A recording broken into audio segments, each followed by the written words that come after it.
Hi friends, నా పేరు ఆది. దీనికి ముందు ఒక వీడియో చేస్తున్నా ఓటింగ్ గురించి, విన్నర్ ఎవరు, రన్నర్ ఎవరు, ప్రజెంట్ ఓటింగ్ సిచ్యువేషన్స్, పొజిషన్స్ ఎలా ఉన్నాయని. ఆ వీడియో చూడకపోతే ఒకసారి చూడండి. దాంతోపాటుగా కామెంట్ సెక్షన్లో ఫస్ట్ కామెంట్ నందన్ మర్చిపోకండి, ఎవరా ప్రతిసారి ఇదే చెప్తాము అంటావు కానీ ఇవ్వు. కామెంట్ సెక్షన్లో ఫస్ట్ కామెంట్లో ఇన్స్టాగ్రామ్ బ్రాడ్కాస్ట్ ఛానల్ లింక్ ఉంది. 2,13,000 ఉన్నారు. క్లిక్ చేసి ఫాలో అవ్వండి. మంచి మంచి అప్డేట్స్ వస్తూ ఉంటాయి. ప్రస్తుతానికి వచ్చేసరికి నబీల్ టాస్క్ గెలిచి నబీల్ ఓట్ అప్పీల్ చేశాడంట. ఇలాంటి రిలేటెడ్ అప్డేట్స్ అన్నీ ఆ బ్రాడ్కాస్ట్ ఛానల్లో ఉంటాయి, ఫాలో అవ్వండి. సో అది జరిగింది. సో ఎపిసోడు పర్లేదు, ఒక రకంగా ఉంది. గట్టిగా 25 నిమిషాల కంటే ఎక్కువ లాగను. యాజ్ ఇట్ ఈస్గా సింపుల్గా నీట్గా చెప్పడానికి ట్రై చేస్తాం. సింపుల్. ఒకటి నాకు అనిపించింది ఏంటంటే, ఈరోజు ఎపిసోడ్ చూసిన తర్వాత ప్రేరణ గారు ఆడపులి అని మళ్ళీ నొక్కి ఒక్క నుంచి చెప్పాలన్న ఫీలింగ్ వచ్చింది. ఎందుకంటే ఆ టాస్క్లో వెనక వైపు నుంచి కొడుతున్నా, ముందు వైపు నుంచి కొడుతున్నా, డిఫెండ్ చేసుకున్న విధానం, తర్వాత టాస్క్లో అవి తోసే టాస్క్లో ఏది ఆ స్లైడ్స్లో నుంచి తోసే టాస్క్లో, ఆ డిస్కస్ తోసే టాస్క్లో నిఖిల్తో ఆడి గెలిచింది. తర్వాత అక్కడ ఉన్నది మళ్ళా రోహిణి గారు, ఆవిడ ఒక ఆడపులితో ఈ మగపులితో కలిసి ఆడి మళ్ళీ గెలిచింది. ఈవిడ టూ గుడ్ అనిపించింది. రోహిణి గారు ఎలా ఆడతారు ఆటలా, ఆవిడ అసలు ఓడిపోవట్లా ఈ సీజన్లో. అలాంటి ఆవిడ నిఖిల్ అతను ఓడిపోవట్లా. వాళ్ళిద్దరినీ ఓడగొట్టి ప్రేరణ గారు గెలిచారంటే అది ఎలాంటి గెలుపు ఆలోచించుకోండి. చూడడానికి సింపుల్గా ఉండొచ్చు. ఒక డిస్క్ కూడా లేదు ఒక్కొక్క సిచ్యువేషన్లో. లాస్ట్ సిచ్యువేషన్లో టూ గుడ్ పర్ఫార్మెన్స్ ఫ్రమ్ ప్రేరణ గారు. అందుకే నేను ఫస్ట్ నుంచి ఇప్పటిదాకా నొక్కి ఒక్క నుంచి చెప్పేది, she is deserved for top 5 at least అనేది. అది విషయం. సో దాని గురించి మాట్లాడదాం. మీకు ఎంతమందికి ప్రేరణ గారు ఆడపులిరా, ఆటల్లోకి వస్తే మగాళ్ళతో సరితూగంగా ఆడుతుంది అని అనిపిస్తుంది అనేది కామెంట్ చేయండి. అండ్ దాంతో పాటుగా స్వామి, బిగ్ బాస్ అనేది not only tasks, big boss అనేది ఇట్స్ ఎ పర్సనాలిటీ షో అనేసి ఎప్పుడు చెప్పే విష్ణుప్రియ గారు ఆ మాట మీద నిలబడతానే ఉంటుంది మోస్ట్ ఆఫ్ ది టైమ్స్. ఈరోజు మళ్ళీ ప్రూవ్ చేసింది big boss is about personality అన్నట్టుగా. ఆవిడ వర్షన్ ఏదైతే ఉందో ఆవిడే డిసైడ్.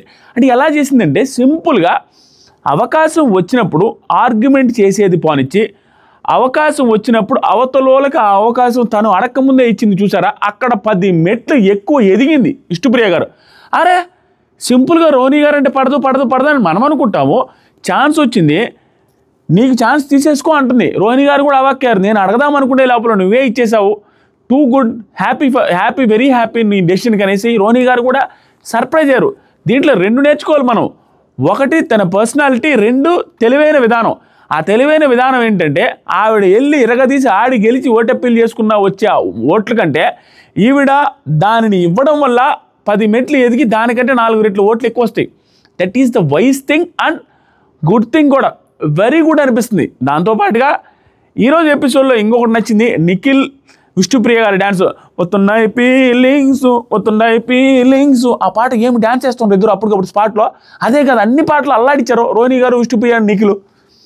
గౌతమ్ కూడా అంతకుముందు కంపేర్ చేస్తే బాగానే ఇంప్రూవ్ అయ్యాడు డ్యాన్స్. కానీ వీళ్ళ ముగ్గురు, నిఖిల్ విష్ణుప్రియ గారి కాంబినేషన్ ఇలా అదే నివృత్తి వైబ్స్ వీళ్ళు డాన్స్లు, పాటలు, సాంగ్స్ చేస్తుంటారు. మనసుకి జారుతున్నదిరో ఆ పాట వేసి చూసిన, ఆ పాట ఒకటి ఏదైనా అలాంటి పాట జారుతుందే కాకుండా ఇంకేదైనా కానీ విష్ణు నిఖిల్కి కలిసి ఒక కాంబినేషన్లో సాంగ్స్ వేసుకోండి. నివృత్తి వైబ్స్ ప్రియ గారు అనుకుంటారు. పర్సనల్ అడ్వైజ్ ఇవ్వాలనుకుంటాను. అది ముందు టచ్లో ఉండాలి వాళ్ళు నివృత్తి వైబ్స్ వాళ్ళు. చెప్తా సూపర్ ఉంటుంది వాళ్ళిద్దరు కాంబినేషన్లో సాంగ్ కానీ చేసుకుంటే సూపర్ హిట్ అవుద్ది. సో అది విషయం. సో ఎపిసోడ్లోకి వెళ్దాం. ఇంపార్టెంట్. దాంతోపాటుగా నాకు ఈరోజు నచ్చింది గౌతమ్ కృష్ణది. నాకు ఒక పాయింట్లో అసలు నచ్చలే. ఏంటి ఇలా చేస్తున్నాడు అన్న ఫీలింగ్ వచ్చింది. దాని గురించి కూడా మాట్లాడతాను.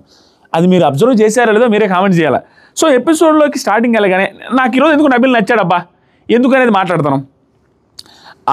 అంటే అమలాపురం, ఈ అంటే ఇచ్చాపురం ఆ పాట వేశారు. ఆ పాట వేయగానే మనం అర్థం చేసుకోవాలి అల్లు అర్జున్ గారికి సంబంధించి ఏదో జరుగుతున్నాయి. అందుకనే పుష్ప 2కు సంబంధించిన వస్తున్నాయి ఫీలింగ్స్ ఆ పాట వేశారు. ఆ పాట వేసి శేఖర్ మాస్టర్ గారు వచ్చారు. అది బాగా అనిపించింది. లాస్ట్లో స్టెప్పులు గిప్పులు అంతా ఏదోలే లాగిచ్చారు.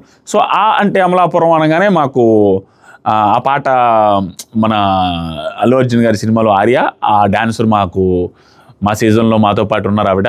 సో అది గుర్తుకొచ్చింది నాకు. నెక్స్ట్ వచ్చరికి అవినాష్ని పూలు వేసింది ప్రేరణ గారు, వీళ్ళందరూ కలిసి కామెడీగా. మీరు గమనిస్తున్నారో లేదో, ప్రతిరోజు స్టార్టింగ్ అవినాష్ కామెడీ లేకుండా లేదు ఎపిసోడ్లు అన్నింటిలో. నెక్స్ట్ వచ్చరికి బిగ్ బాస్ ఓట్ అప్పీల్ చేస్తున్నాము, జంటలుగా విడిపోవాలి. జంటలుగా విడిపోకుండా 7 మంది ఉన్నారు కాబట్టి 3 రోజులు 6 ఒక పర్సన్కి ఓట్ అప్పీల్ చేయడానికి ఛాన్సే లేదని. అదేంటంటే ఆ పర్టికులర్ ఓట్ అప్పీల్ ఛాన్స్ వరకే బిగ్ బాస్ మళ్ళీ ఛాన్స్ ఇచ్చాడు అవినాష్ కూడా. మళ్ళీ ఈ నెక్స్ట్ టాస్క్ అవినాష్ కూడా ఆడాడు. ఊరికే అంటాడు బిగ్ బాస్. సో 3 రోజులు 6 ఉండండి, ఒకరు విడిపోతారు, ఆ ఒక్కరికి ఓట్ అప్పీల్ చేసే ఛాన్స్ ఉండదు, ఈ పర్టికులర్ టాస్క్లో పార్టిసిపేట్ చేయలేరు అని చెప్పిన తర్వాత గౌతమ్ చేసింది మిస్టేక్ కాదు, ఇట్స్ ఎ బ్లండర్. అరే అక్కడ ఛాన్స్ ఒంటరిగా ఉండేవాడికి రాదు ఓట్ అప్పీల్ ఛాన్స్ అన్నప్పుడు నువ్వు వెళ్ళి అప్రోచ్ అవ్వాలి, కానీ ఎదురుగా నిలబడి అక్కడ అది ఏం మాట్లాడడం నాకు అర్థం కావట్లేదు. మీకు ఎంతమందికి నచ్చిందా? నాకు తెలిసి ఇట్స్ ఓపెన్ స్టేట్మెంట్, అది ఎవరికి నచ్చి ఉండకూడదు. క్లియర్. నువ్వు 3 రోజులు 6 వస్తుంది, ఒకరికి ఛాన్స్ లేదన్నప్పుడు ఎవరికి వాళ్ళు అప్రోచ్ అయ్యి నువ్వు నేను ఆడదాం అని అడగాల. అరే ఫస్టే ఛాన్స్ తీసుకొని గౌతమ్ అలా మాట్లాడితే అవతల ఎందుకు వచ్చి గౌతమ్తో మాట్లాడుతారు, గౌతమ్ ఎందుకు సెలెక్ట్ చేసుకుంటారు? ఏమన్నాడు? నాతో ఆడాలి అనుకునే ప్రతి పర్సను, అంటే ఇతనితో ఆడాలనుకునే ప్రశ్న వచ్చి ఇతనితో పిచ్చింగ్ చేసుకొని నాకు నచ్చిన వాళ్ళతో నేను ఆడతా అంటాడు. అక్కడ 10 మంది లేరు అంటే ఏంటి, ఎట్లా ఉంటుందంటే 10 మంది అమ్మాయిలకి 5 మంది అబ్బాయిలు ఉంటే నువ్వు ఎన్ని చేసినా కూడా నడుస్తుంది అనుకోవచ్చు. అక్కడ నీకు ఆప్షన్ లేదు, నువ్వు వెళ్ళి ముందు అడగాల. అలా కాకుండా మీరు వచ్చి పిచ్చింగ్ చేసుకుంటే మీలో నచ్చిన వాళ్ళని నేను తీసుకుంటాననే మాట ఏదైతే ఉందో దీని మీద మళ్ళీ కూడా కామెడీ చేస్తారు. మీకు లైవ్లో వచ్చింది, ఎపిసోడ్లో రాలా. రోహిణి గారు, అవినాష్ అదేంటి గౌతమ్ నాకు అర్థం కాలేదు, నువ్వు వెళ్ళి అడగాలి కానీ మీరు వచ్చి అడగండి అనేసి అంటావు. అదేంటి నాకు అర్థం కాలేదంటే లాస్ట్కి గౌతమ్ కూడా తప్పని అర్థమై నవ్వుతాడు. అంటే నేను ఈ రకంగా అనేసి నవ్వుతూ మాట్లాడుతాడు. అది మిస్టేక్ ఖచ్చితంగా. మీకు అనిపించిందో లేదు? అంటే వచ్చి చేస్తే డిస్కషన్ చేస్తే, నాతో వచ్చి డిస్కషన్ చేస్తే వాళ్ళు ఎవరైనా నాకు ఓకే అనిపిస్తే ఆ పర్సన్తో వెళ్ళాలి అనుకుంటున్నానని అతను వెళ్ళి అడగాలి. వాళ్ళు వచ్చి అడిగితే వాళ్ళలో ఒకరిని సెలెక్ట్ చేసుకుంటా అంటాడు. అది ఎలా? అయ్యయ్యో స్వామి. రోహిణి, నీకు ఓకే అన్న పర్సన్ నువ్వే సెలెక్ట్ చేసుకోవాలని అదే మాట పద్ధతిగా చెప్పింది. ఇది అయిపోయిన తర్వాత లైవ్లో కూడా చాలాసేపు అనుకుంటారు ఇదేంటి అట్లా అడిగావు గౌతమ్ అని. గౌతమ్ లేనప్పుడు అనుకుంటారు వాళ్ళు. నెక్స్ట్ వచ్చరికి ప్రేరణ నిఖిల్ని పిచ్ చేసుకుంటా అనింది. ఈవెన్ ఆ జంటలనంగానే పాకెట్లో ఇట్లా అనిందంట, అది లైవ్లో చెప్తా ఉంటుంది. సో నిఖిల్ అనేది నిఖిల్ ఓకే, నబీల్ వచ్చేసరికి అవినాష్ అనుకున్నాడు, అవినాష్ ఓకే, నబీల్ అవినాష్ని సెలెక్ట్ చేసుకున్నాడు. ఓకేనా? గౌతమ్ ఇలా మాట్లాడకుండా ఉంటే గౌతమ్ ముందే సెలెక్ట్ చేసుకునే వాళ్ళేమో మేబీ, కానీ అవినాష్ని సెలెక్ట్ చేసుకున్నాడు, తప్పేం లేదు. తన ఉద్దేశంలో అవినాష్తో అక్కడ ర్యాపో ఉంది, దాంతోపాటుగా బాగా ఆడతారనే టాస్క్లు ఉంది, అందుకని సెలెక్ట్ చేసుకున్నాడు. గుర్తుపెట్టుకోండి. తర్వాత సరికి విష్ణుప్రియ రోహిణి గారిని సెలెక్ట్ చేసుకుంది. నీ క్యాపబిలిటీ నాకు తెలుసు, నీకు ఓకే అయితే నాకు ఓకే అనగానే రోహిణి గారు కూడా వెరీ గుడ్ ఓకే అనింది ఆవిడ కూడా. ఇద్దరు లాస్ట్కి గౌతమ్ ఒక్కడే మిగిలిపోయాడు. ఎందుకు మిగిలిపోయాడు అంటే తను పిచ్ చేసిన విధానమే సరిగా లేదు. మీరు వచ్చి నాకు చెప్పుకుంటే నేను ఒకరిని సెలెక్ట్ చేసుకుంటా అంటే ఎవరు వస్తారు అట్లా? మనం చెప్పుకోవాలి. కానీ ఆ తర్వాత సరికి నబీల్ ఆలోచించుకొని ఒకనొక టైంకి నేను డెసిషన్ చేంజ్ చేసుకుంటే నీకు ఏమైనా ప్రాబ్లం అని ఏదైతే డెసిషన్ చేంజ్ చేస్తాడో that is very good thing అనిపిస్తుంది. తనకి తర్వాతనే అర్థమైంది నబీల్కి ఏజ్ తక్కువ, వాళ్ళందరికంటే చిన్నపిల్లడు. సో కొంత ఇమ్మెచ్యూర్ డెసిషన్స్ అయితే ఉన్నాయి ఈ సీజన్లో. కానీ తను ఇంటెన్షనల్గా ఏదో బ్యాడ్ మైండ్ సెట్తో తీసుకునే పర్సనాలిటీ అయితే కాదని నా ఉద్దేశం. నిన్న కూడా నేను అదే చెప్పా, 15 లక్షలు రాసినప్పుడు 15 లక్షలు రిలేటెడ్గా అంత సెల్ఫిష్ పర్సనాలిటీ అయితే అవినాష్కి షీల్డ్ వాడు, అంత సెల్ఫిష్ పర్సనాలిటీ అయితే హౌస్ కోసం స్వీట్స్ త్యాగం చేయడు, అంత సెల్ఫిష్ పర్సనాలిటీ అయితే చాలా చేస్తున్నాడు ఈ సీజన్లో. ఇలాంటి సిచ్యువేషన్స్ అన్నీ రిపీట్ అయినాయి, క్రియేట్ అయినాయి అని ఇవన్నీ ఏది మెగా చీఫ్ని చేయడం, అవినాష్ సెల్ఫ్లెస్గా ఉండి ఇవన్నీ చేస్తున్నాడు. ఇలాంటి డెసిషన్స్ ఇక్కడ కూడా అవినాష్ అని వెంటనే అనేసినప్పటికీ మళ్ళీ ఆలోచించుకొని తను ఒక్కడే ఒంటరి అయిపోతాడు గౌతమ్ అనే పర్సన్. అతను ఒంటరి అవ్వడం కరెక్ట్ కాదు, ఎందుకంటే తను నామినేషన్లో ఉన్నాడు, నువ్వు నామినేషన్లో లేవు అనే పాయింట్ ఏదైతుందో దట్ ఈస్ వ్యాలిడ్ పాయింట్, ఎవరైనా యాక్సెప్ట్ చేయాల్సిందే. ఇక్కడ అవినాష్ నాకు నచ్చిన పాయింట్ ఏంటంటే స్పాట్లో కొంచెం అటు ఇటు అనేసి యాక్సెప్ట్ చేసి తర్వాత చిన్న ఈ ఎక్స్పీరియన్స్ ఏదైతే ఉందో లాస్ట్ సీజన్ది అది వాడతారు, భలే వాడుతున్నారు రోహిణి గారు అవినాష్. ఫస్ట్ ఓకే చెప్పాడుగా, తర్వాత ఏదైనా దొరికితే నైస్గా మళ్ళీ దానికి లింక్ పెట్టి లాస్ట్లో అదే ఆడుతున్నాడు. ఫస్ట్ సింపుల్గా ఒప్పేసుకుంటాడు, తర్వాత లింక్ దొరికినప్పుడు నీది క్లారిటీ లేదు, డెసిషన్ అది ఇది అనే మాటలు ఎత్తున్నావు, అతి తెలివిగా మాట్లాడుతున్నావు అన్న ఫీలింగ్ వచ్చింది నాకు ఈరోజు. దాని గురించి మాట్లాడతా. ఓకే అన్నాడు, అవినాష్ కూడా ఒప్పుకున్నాడు, అదే సరే మార్చుకుంటాను అనేసి గౌతమ్ తీసుకుంటే నీకు ఏమైనా ఓకేనా అంటే ఓకే అన్నదా. గౌతమ్ కూడా మీ ఇష్టం, thank you, I will give my best, గట్టిగా ఆడదామనేసి చెప్పాడు. ఇక్కడ అది అయిపోయిన తర్వాత గుడ్ నిఖిల్కి గౌతమ్ కృష్ణ సారీ చెప్పాడు, ఇతను గౌతమ్ కృష్ణకి నిఖిల్ కూడా సారీ చెప్పాడు. అది చూడడానికి ముచ్చటగా అనిపించింది, వాళ్ళిద్దరు హక్ చేసుకోవడం కూడా. దాంట్లో నాకున్న మిస్టేక్ అని నాకు అనిపించింది, నాకు నచ్చిన పాయింట్ చెప్పాలి ఖచ్చితంగా.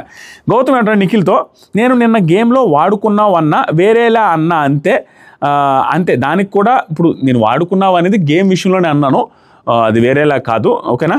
అంతే, దానికి కూడా నీకు హట్ అనిపించింది కాబట్టి దాన్ని వెనక్కి తీసుకుంటున్నా, నీకు హట్ అనిపించింది కాబట్టి మూసుకొని కూర్చో అన్నది కూడా నీకు హట్ అనిపించింది కాదు.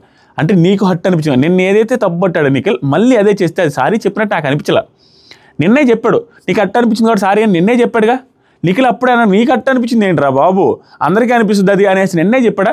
ఇప్పుడు చెప్పేది ఏంది, సారీ నాది మిస్టేక్ అని చెప్పినట్టయితే సారీ లాగా ఫీల్ అవుతాం, అది జెన్యూన్ సారీ లాగా ఉంటుంది. నిన్న రిపీట్ చేసిందే మళ్ళీ రిపీట్ చేసి నీకు హట్ అనిపిస్తే సారీ, నీకు హట్ అనిపిస్తే సారీ అనేది ఏదైతే ఉందో హార్ట్ఫుల్ సారీ అయితే కాదు. నువ్వు ఎవడేమనుకున్నా నిజంగా హార్ట్ఫుల్ సారీ కాదు.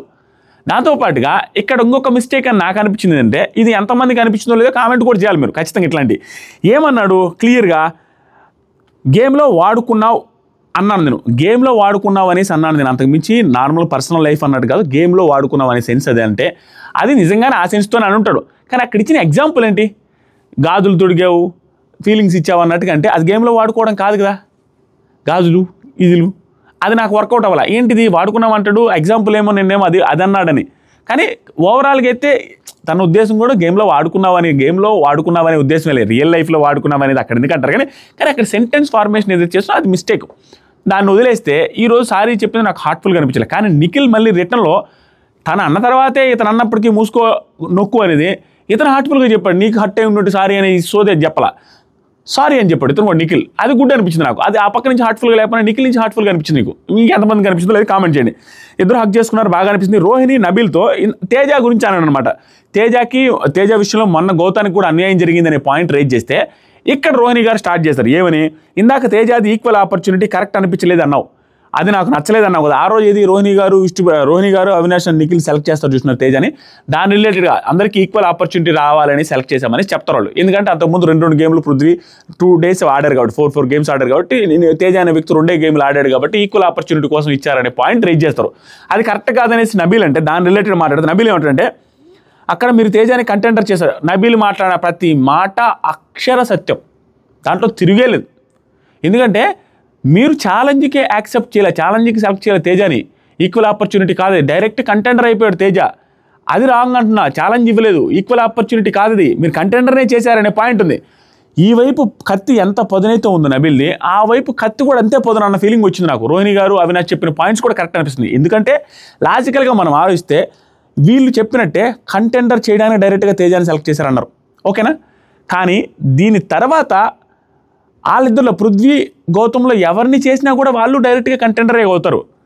ఆ పాయింట్కు అలా ఇచ్చాలి. కానీ కొంచెం ఒక 10% ఎడ్జ్ నబీల్ సైడ్ ఎందుకుందంటే, గౌతమ్ పృథ్వీ తేజ కంటే బాగా ఆడారు కాబట్టి వాళ్ళకి డైరెక్ట్ కంటెండర్ ఇచ్చినా తప్పు లేదనే వర్షన్లో నబీల్ది సూపర్ పాయింట్ అనిపించింది నాకు అక్కడ. మీకు అర్థమైందా, అదనమాట పాయింట్. నెక్స్ట్ అవినాష్, ఆ రోజు అంతా క్లాప్స్ కొట్టారు కదా అంటే నబీల్ ప్రేరణ ఇద్దరు నో, మేము ఇచ్చారు కదా ఆపర్చునిటీ, కంగ్రాచులేట్ చేసినట్టు కొట్టాం, కానీ అదైతే మాకు కూడా నచ్చలేదు, కంటెండర్గా ఛాన్స్ ఇవ్వడం అనేది నాకు నచ్చలేదని ప్రేరణ గారు ముఖం మీదే చెప్తారు. కంటెండర్కి ఛాన్స్ పెద్దదిరా, ఛాలెంజ్ కాదు కదా అది, కంటెండర్ ఛాన్స్. నబీల్, నా పర్సెప్టివ్లో అది టోటల్లీ రాంగ్. నిఖిల్, గౌతమ్ది నేమ్ పెట్టాల్సింది అనేసి అన్నాడు. గౌతమ్ నేమ్ ఇచ్చుంటే బాగుండు అన్నట్టుగా నబీల్ గడు ఆ రోజు కూడా అన్నాడు, స్పాట్లోనే అన్నాడు అనేసి నిఖిల్ కూడా వత్తాసు పలికాడు. నబీల్, అవును బాగా ఆడాడనేసి నేను అన్నా, అవును గౌతమ్ బాగా ఆడాడనేసి అన్నాడు. ఇతనే కాదు పృథ్వీ కూడా అంటాడు, నాకు రాకపోయినా గౌతమ్ గాడికి ఇచ్చిన బాగుండు, గౌతమ్ గాడు ఆడాడు కదరా, బాగా ఆడాడు కదరా అని. సో అది తప్పనేసి నబీల్కి అనిపించింది, పృథ్వీకి కూడా అనిపించింది. తర్వాత రోహిణి, అవినాష్ మరి వీకెండ్లో ఇక్కడ చూసారా, ఇందాక ఒప్పుకున్నాడా నీట్గా, అవినాష్ అన్నిటికి ఒప్పుకున్నాడు. ఇప్పుడు ఒక పాయింట్ లూప్ హోల్ దొరికగానే ఇద్దరు వచ్చారు. మరి వీకెండ్లో బ్లాక్ బ్యాడ్జ్ ఎందుకు ఇచ్చావు, బ్లాక్ స్టిక్కర్ ఎందుకు ఇచ్చావని అప్పుడు నబీల్ మాట్లాడతాడు. నబీలు లైవ్లో చాలాసేపు డిస్కషన్ జరిగింది. ఇది ఏం చెప్తానంటే క్లియర్గా, ఆ రోజు నేను లేచిన నబీల్ ఈవెన్ గౌతమ్ కూడా ఒప్పుకుంటాడు, నేను ఏం చేశాను, ఒకవేళ అక్కడికి ఆల్రెడీ లాస్ట్ 3 ఉన్నారు, ఆ 3 కంటెండర్స్ అయ్యారు ఆల్రెడీ టికెట్ ఫినాల్లో, రోహిణి అవినాష్ నిఖిల్, వాళ్ళ 3 కాకుండా అక్కడ లాస్ట్కి ఉన్నది గౌతమ్ ఒక్కడే అన్నప్పుడు, సార్ ఖచ్చితంగా బ్లాక్ ఇవ్వాలి అనుకుంటే గౌతమ్కే ఇవ్వాలి సార్ అన్నాను. ఎందుకంటే అక్కడ 3 ఆల్రెడీ టికెట్ ఫినాల్ రేస్లో టాప్ 3 ఆడారు, వాళ్ళకి ఎందుకు ఇస్తారనే సెన్స్తో ఎక్స్ప్లెయిన్ కూడా చేశారంటే గౌతమ్ నేను ఆ మాట చెప్పాను లేదని చెప్పావని కూడా ఒప్పుకుంటాడు. సో నబీల్ది అసలు తప్పలేదు, బ్లాక్ దాంట్లో ఒప్పుకోడు. ఈవెన్ అక్కడ ఇచ్చిన వాళ్ళు కూడా ఏం లేదు, ఎందుకంటే అక్కడ మిగతా వాళ్ళు 3తో కంపేర్ అందరికీ ఇస్తారేమో వాళ్ళ 3 తప్ప అనేసి ఉంటుంటారు, అంతకుమించి ఏమీ లేదు. తర్వాత సరికి అవినాష్ రాంగ్ తీసుకున్నావు డెసిషన్, వెరీ రాంగ్ అస్సలు. మళ్ళీ ఫస్ట్ ఏమో నాకన్నావు, తర్వాత ఏమో గౌతమ్ తీసుకుంటా అనేసి మార్చడం, ఇవంతా రాంగ్గా వెళ్తున్నాడు, రాంగ్ అనేసి అనగా నేను షాకు. అరే ఇందాక ఒప్పుకున్నాడు, ఒకటి అవతలోడు తప్పేదైనా మాట్లాడాడు, దాని చుట్టూ తీసుకొని మళ్ళీ ఫస్ట్ తీసుకొచ్చాడు సార్, అది రాంగ్ అనిపిస్తుంది నాకు. ఫస్ట్ ఒప్పుకొని నబీల్ మీది రాంగ్ బయాస్డ్ తీసుకున్నారు అనేసి అవినాష్, నిఖిల్ కూడా ఉన్నాడు బాయ్ అక్కడ, నేను ఒక్కనే కదా నిఖిల్గా ఉన్నాడు, నిఖిల్ ఉన్నాడు బయాస్డ్ ఏం కాదనేసి నిఖిల్ కూడా అన్నాడు. నెక్స్ట్ నిఖిల్, అవినాష్ మనం తేజాకి ఇచ్చాక నబీల్ అక్కడే అన్నాడు గౌతమ్కి ఇవ్వాల్సిందే అని మళ్ళీ చెప్పాడు. తర్వాత సరికి అది ఇంక ఇదే చాలా డిస్కషన్ జరిగింది, చాలాసేపు జరిగింది, అది ఎంతసేపు జరిగినా అదే పాయింట్. ఓవరాల్గా ఏంటంటే నబీల్ పాయింటే నాకు కరెక్ట్ అనిపిస్తుంది. ఎందుకంటే గౌతమ్ని తీసుకోవడం, డెసిషన్ చేంజ్ చేసుకోవడం రాంగ్ అనేసి అవినాష్ అంటే, డెసిషన్ చేంజ్ చేసుకోవడం ఏంటి, మన ఇష్టం కదా, మనం మార్చుకోవాలనిపించింది, నేను తప్పు డెసిషన్ తీసుకున్నాను అనిపించింది, నేను వెంటనే డెసిషన్ మార్చుకున్నాను, నిన్ను అడిగాను కదా అంటాడు. అది కరెక్టే కదా, ఎందుకంటే తనకు నామినేషన్లో ఉన్నాడు, తన నామినేషన్లో లేడు. నామినేషన్ లేనప్పుడు దేనికి ఓటు అప్పీల్ చేస్తాడు అవినాష్? లాజిక్ లెస్సే కదా అది. కరెక్ట్గా డెసిషన్ తీసుకున్నాడు, సూపర్ అనిపించింది నవీల్ నాకు. తర్వాత సరికి ఆ తర్వాత ఇక డిస్కషన్ ప్రేరణ అవినాష్ మధ్యలో తేజకి ఛాన్స్ ఇచ్చానంటే తేజ ఆడాడు, అసలు ఆడకుండా ఇచ్చాడు, నువ్వేం ఆడావు, నువ్వేం గెలిచావని ఇద్దరు మాట అనుకున్నారు. తర్వాత రోహిణి మేము ఇచ్చేది ఛాన్స్ మాత్రమే, వాళ్ళు గెలుచుకోవాలి, తర్వాత ఎలాగో ఓడిపోయాడు కదా తేజ అనేసి పాయింట్లు మాట్లాడారు. నెక్స్ట్ పక్కన రూమ్లో కూర్చున్నారు. పక్కన రూమ్లో కూర్చొని రోహిణి గారు అండ్ అవినాష్ ఇక్కడ ఒక కన్వర్జేషన్ జరిగితే, ఈ నబీలు నాకు అర్థం కాలేదు, పిల్లోడు నచ్చుతాడు కానీ మాట్లాడేటప్పుడు ఓవర్లాప్ చేస్తున్నాడు, చెప్పే పాయింట్ వినడు. ఇక్కడ మాట్లాడుకునే ఇంకొన్ని మాట్లాడుకుంటారు, ఎంత హైలైట్ అంటే నెగిటివ్స్ పాజిటివ్స్ మిక్స్ చేసి మాట్లాడుకుంటుంటారు తెలివిగా. కొన్ని నెగిటివ్స్ చెప్తారు, కొన్ని పాజిటివ్స్ కూడా మిక్స్ చేస్తారు. ఇక్కడ కూడా చెప్పారా పిల్లాడు మంచోడే కానీ అనేసి మాట్లాడతారు. అది ఎలా తీసుకోవాలని అర్థం కాదు, చాలా తెలివిగా మాట్లాడతారు అన్న ఫీలింగ్ వచ్చింది వీళ్ళిద్దరు, ఎక్స్పీరియన్స్డ్ క్యాండిడేట్ కాబట్టి. తర్వాత సరికి నిన్న కూడా నబీల్ ₹1 కూడా రాయడు అనేసి అనుకున్నా, సెల్ఫిష్ ఉండాలి, బిగ్ బాస్ ఇచ్చినప్పుడు రాయాలి అనేసి అన్నాడంట.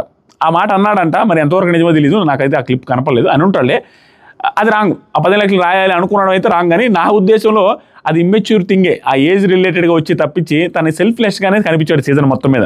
నాకు ఆ ఎగ్జాంపుల్స్ని తీసుకుంటే ఇది వాంటెడ్గా చేసినట్టు నాకు అనిపించలేదు సెల్ఫిష్గా అయితే. అది నెక్స్ట్ సరికి కానీ తప్పే, 10 లక్షలు రాయడం అనేది అది మెచ్యూరిటీ అయినా ఇమ్మెచ్యూరిటీ అనేది రాంగ్ థింగ్. నెక్స్ట్ సరికి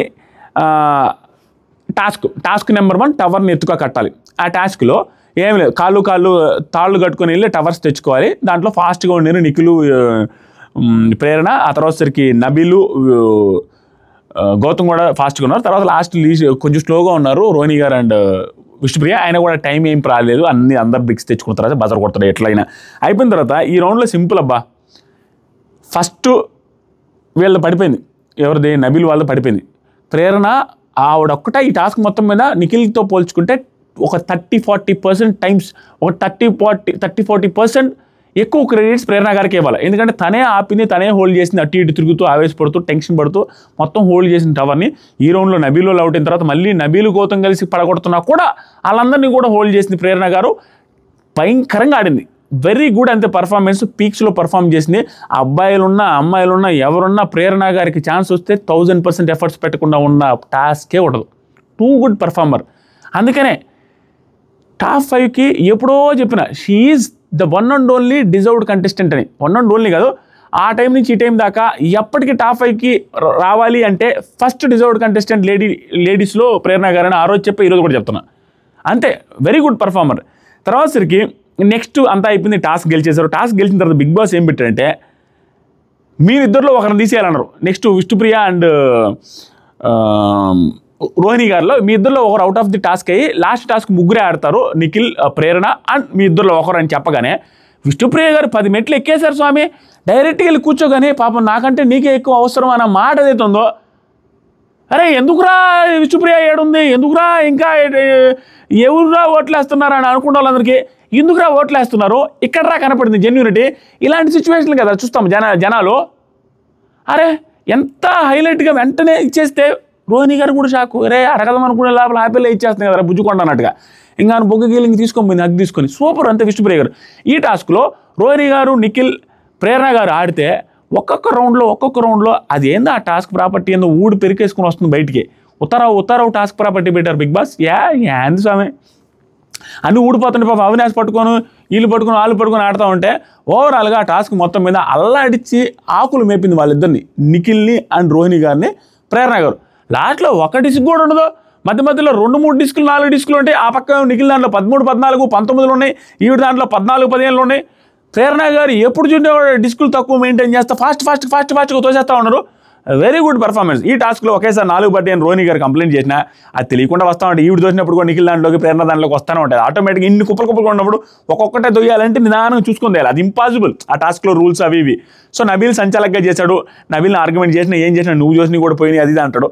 దాంట్లో సంచాలకగా మనం బ్లేమ్ చేయడానికి లేదు, వీళ్ళని బ్లేమ్ చేయడానికి లేదు. ఆ టాస్క్ అలాంటిది. ఒక్కొక్క డిస్క్ ఎలా దోస్తారు, గుంపుగా పడ్డప్పుడు పైన ఏలు పెట్టి ఒక్కొక్కటి దోస్తారా, అది ఇంపాసిబుల్. ప్రేరణ గారు అరాచకంగా ఆడారు, షీ డిజర్వ్స్ ఓట్ అప్పీల్. అంతే, అంత బాగా ఆడారు. 2 కూడా అంతే. నిఖిల్ని వాడిచ్చింది, రోహిణిని వాడిచ్చింది, ఇద్దరు తురుంకాన్స్ అక్కడ. ఈ సీజన్లో ఆడవాళ్ళలో రోహిణిని మించిన టాస్క్ ప్లేయర్ లేదు, మగవాళ్ళలో నిఖిల్ని మించిన టాస్క్ ప్లేయర్ లేరు. వాళ్ళిద్దరిని మించి ఆడి గెలిచిందంటే సూపర్. ఇంకేం చెప్పలేము. తర్వాత సరికి ప్రేరణ గారు ఓట్ అప్పీల్ చేశారు. ఇంకొంచెం బాగా చేస్తుంటే బాగుండు ఓట్ అప్పీల్ అన్న ఫీలింగ్ వచ్చింది. అంత హైలైట్గా ఏం లేదు ఓట్ అప్పీల్. అదే అందరికీ నమస్కారం. తెలుగు ఇండస్ట్రీకి వచ్చి 1.5 year అయింది. బిగ్ బాస్ కాన్సెప్ట్ నాకు చాలా ఇష్టం. నాలాగా నేను ఉంటున్నా, కొన్ని తప్పులు చేశాను, వాటిని సర్దించుకున్నాను అనేది బాగా చెప్పింది. ఇప్పుడు దాకా 13 weeks సర్వైవ్ అయ్యాను. ప్లీజ్ నా దగ్గర అంటే దగ్గరలో ఫినాలే ఉంది, నా ఫస్ట్ లేడీ విన్నర్ని చేసేయండి ప్లీజ్, ఆశగా ఉంది అనేసి క్యూట్గా అడిగింది. అంతే. ఓటు మీది గెలుపు నాది, నాలాగా క్రేజీగా ఉండి ఈ 2 weeks ఎంటర్టైన్ చేస్తానని చెప్పి వెళ్ళిపోయింది. బిగ్ బాస్ వస్తున్నాయి ఫీలింగ్స్ ఆ పాట ప్లే చేశారు. అందరూ షేక్ అయిపోయారు. ఏంది స్వామి ఆ పాటలో స్టెప్పులు చూస్తే నాకు అరాచకంగా అనిపిస్తుంది. ఏం వేస్తుండు స్వామి అల్లు అర్జున్.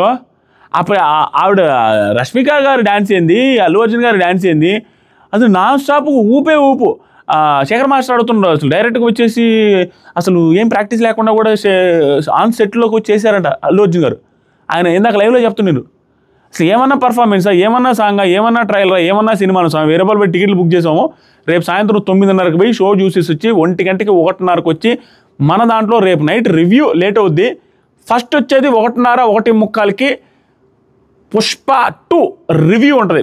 అరాచకమైన రివ్యూ, డ్యాన్స్ లేసి కుప్పిగంతు లేసి కోతి రివ్యూ వస్తుంది. అంటే జెన్యూన్గా ఎలా ఉందో అలా చెప్తాను.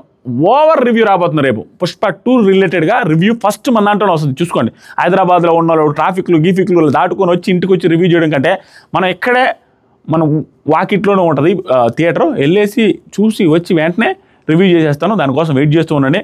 ఇక్కడ సాంగ్స్ గెస్ట్ చేయమంటే ఒక సాంగ్ మాత్రం భలే గెస్ట్ చేస్తాడు గౌతమ్ కృష్ణ. అందరు గెస్ట్ చేయలేని సాంగ్